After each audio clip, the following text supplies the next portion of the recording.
Irwan Irawan selaku koordinator tim penasihat hukum untuk Kuat Ma'ruf. Bang Irwan, saya mau tahu dulu sebetulnya untuk keadaan klien Anda, Kuat Ma'ruf, secara psikologis, secara fisik, gimana keadaannya sekarang? Ya, sampai sekarang ini kemarin kami ketemu juga, dia secara psikis dan secara kesehatan fisik pun sudah siap menghadapi persidangan hari ini. Nah, itu yang perlu kami informasikan. Jadi secara fisik pun dia sudah siap dan psikis untuk persidangan hari ini ya. Kalau merujuk dari pledoi yang sudah disampaikan terakhir kali waktu itu, Bang, ada beberapa unek-unek yang disampaikan, ya juga menyebut bahwa menegaskan tidak tahu menahu masalah perencanaan pembunuhan itu. Setelah penyampaian itu sudah legakah atau masih ada yang mengganjal karena belum tersampaikan dalam pledoi atau gimana tuh? Ya, dari pledoi pribadi dia itu sudah coba dia gambarkan bagaimana hubungan dia dengan pihak korban ya. Dalam hal ini Joshua itu sudah digambarkan semua dan dia merasa plong sudah menyampaikan, termasuk memberikan bantahan-bantahan kaitannya dengan tuduhan pembunuhan dan perencanaan. Dalam pledoi itu sudah disampaikan juga bahwa dia membunuh siapa dan merencanakan pembunuhan dengan siapa. Karena dari beberapa kali kesempatan juga kami sudah sampaikan bahwa komunikasi dengan pihak terdakwa yang lain pun tidak ada sama sekali kaitannya dengan tuduhan perencanaan itu. Nah, itu dia secara gamblang juga menyampaikan di pledoinya bahwa dia sama sekali tidak tahu menahu dan tidak ada hubungannya dengan kasus yang di Duren 3. Karena dia datang ke sini kan, ke Jakarta ini atas permintaan daripada ajakan dari Ricky untuk mengantar ibu ke Jakarta karena kondisi ibu kesehatannya tidak dimungkinkan mungkin pada saat itu untuk jalan sendiri ke Jakarta. Hanya itu yang disampaikannya. Termasuk soal yang paling menarik sebetulnya saat pembacaan tuntutan waktu itu, ada isu perselingkuhan dan itu masuk dalam nota tuntutannya untuk klien Anda saat itu. Setelah kemudian dibantah, sebetulnya apa yang terpikir, apa yang jadi ganjalan begitu dari klien Anda soal isu perselingkuhan itu akhirnya dibawa di muka sidang?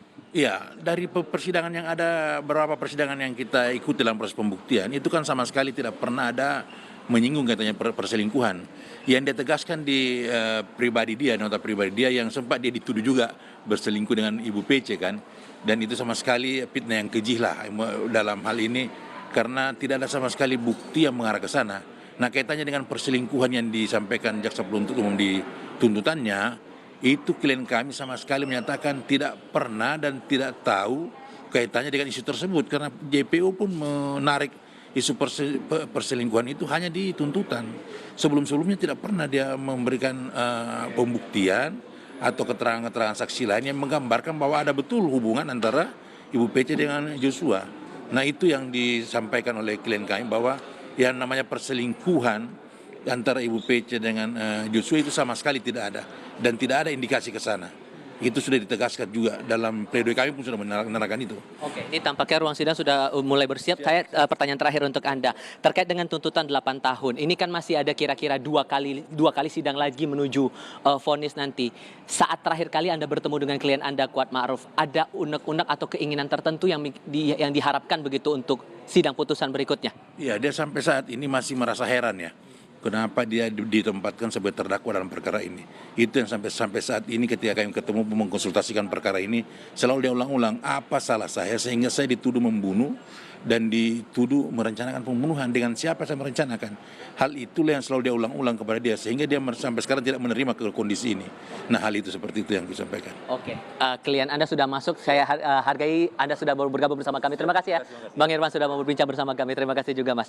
Itu sekilas ya soal sikap dari Kuat Ma'ruf bersama dengan penasihat hukumnya soal tuntutan dan pledoi sudah disampaikan terakhir kali. Kalau Anda lihat di layar kaca kondisinya sekarang, Kuat Ma'ruf, klien dari Irwan Irawan sudah masuk ke ruang sidang, dari tim jaksa penuntut umum sudah berada di dalam ruang sidang, sehingga kita tinggal menunggu sidang di ruang sidang utama Pengadilan Negeri Jakarta Selatan ini akan dimulai. Kalau kita ingat lagi dalam pledoi yang sudah disampaikan Kuat Ma'ruf saat itu, ia menegaskan bahwa dia sama sekali tidak tahu soal rencana pembunuhan berencana terhadap Joshua, yang disebut kemudian ada skema untuk skenario tembak-menembak dan semacamnya sebelum eksekusi itu dilakukan. Dia juga tidak tahu menahu, bahkan dia mempertanyakan kenapa kemudian ia dijerat dengan pasal 340 dengan pasal pengait 55 ayat 1 ke 1 Kitab Undang-Undang Hukum Pidana.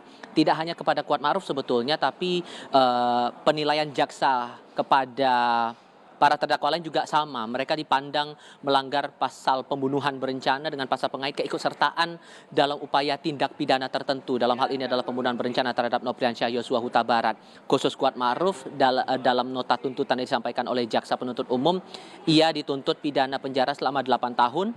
Sontak itu langsung direspon dalam pledoi yang tadi sebagian kecil sudah saya terangkan. Bahkan dalam pledoi yang disampaikan oleh tim penasihat hukum diterangkan bahwa ada beberapa fakta yang sebetulnya tidak selaras, tidak sesuai dengan fakta-fakta persidangan yang sudah diutarakan selama ini, baik itu dari keterangan saksi, dari jaksa penuntut umum maupun dari pihak ahli yang dibawa oleh tim penasihat hukum Kuat Ma'ruf sendiri. Ini yang bakal menarik untuk ditindaklanjuti sejauh mana replik akan disampaikan atau tanggapan dari jaksa ini terhadap pledoi akan diutarakan dalam sidang hari ini, Gladys.